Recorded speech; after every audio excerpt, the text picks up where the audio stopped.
prospect of military action against Syria has thrust the role of NATO under the spotlight. What involvement, if any, would it have in eventual strikes against the Syrian leadership? As the debate among the international community intensifies, we spoke to NATO Secretary-General Anders Fogh Rasmussen. Mr. Secretary-General, you kindly agreed to talk to Euronews at the moment when the world is deciding what to do about a chemical attack near Damascus.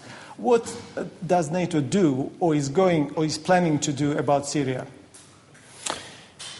First of all, let me stress that I don't foresee any further role for NATO. NATO already plays its part as a forum for consultations among allies, and we have deployed Patriot missiles to ensure effective defense and protection of the Turkish population and Turkish territory.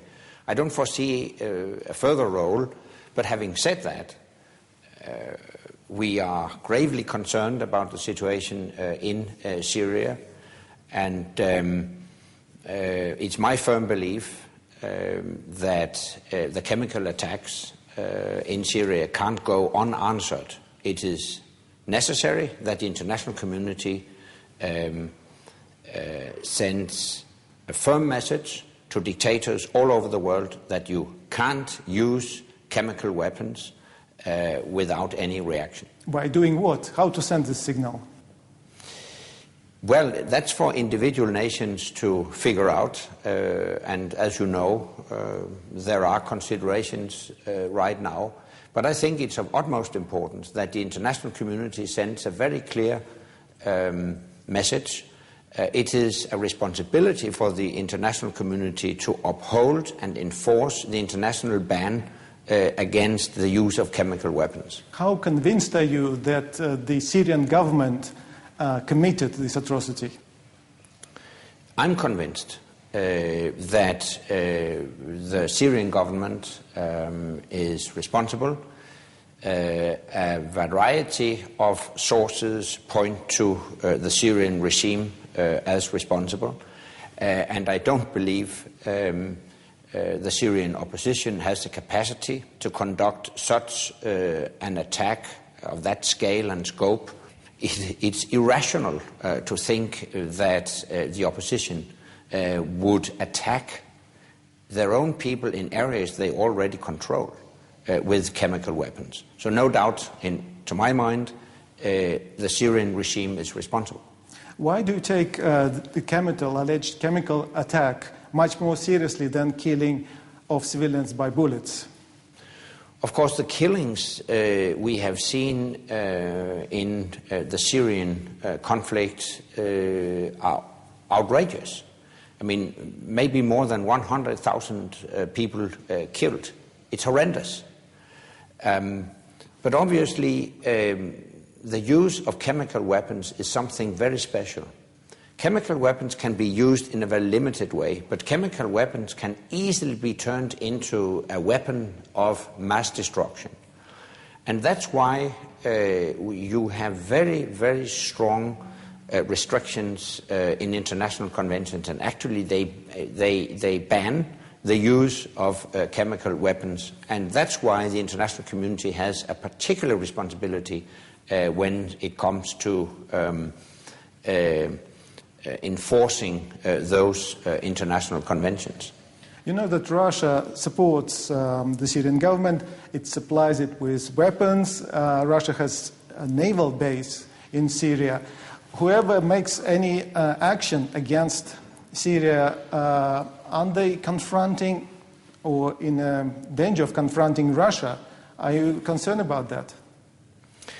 I strongly regret the division within the international community, and I think that divided international community holds a lot of responsibility when it comes to the conflict in Syria.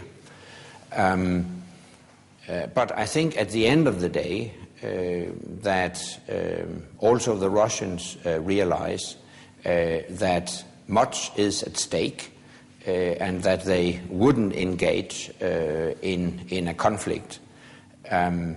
Again, I do believe that it is a responsibility for the whole of the international community to safeguard the international conventions against the use of chemical weapons. But the situation with Russia is a bit tense at the moment.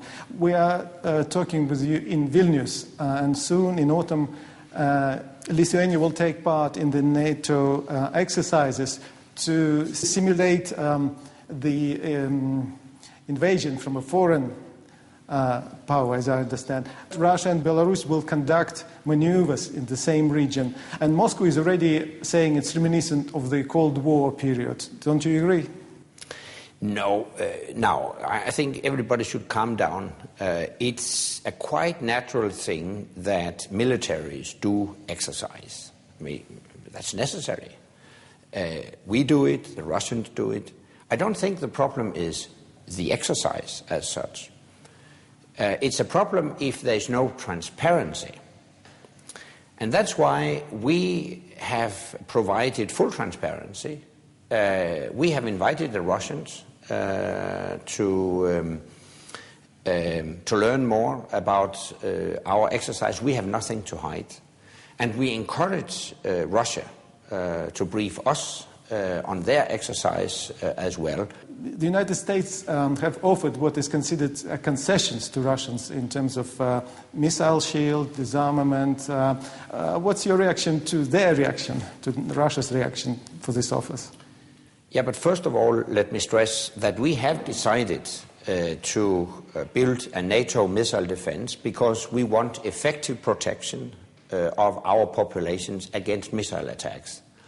And we know that more than 30 countries in the world have or are acquiring missile technologies. Some of them do have a range sufficient to hit targets in Europe, and we want to protect our populations, and that's why we will build a NATO system. We have invited Russia to cooperate. So far, they haven't responded positively. Recently, the Americans changed slightly their missile defense approach, but it won't change the fact that by 2018 there will be full coverage of the NATO missile defense system. That's all we have time for. Mr. Rasmussen, thank you very much for your interview for Euronews. You're welcome. Thank you.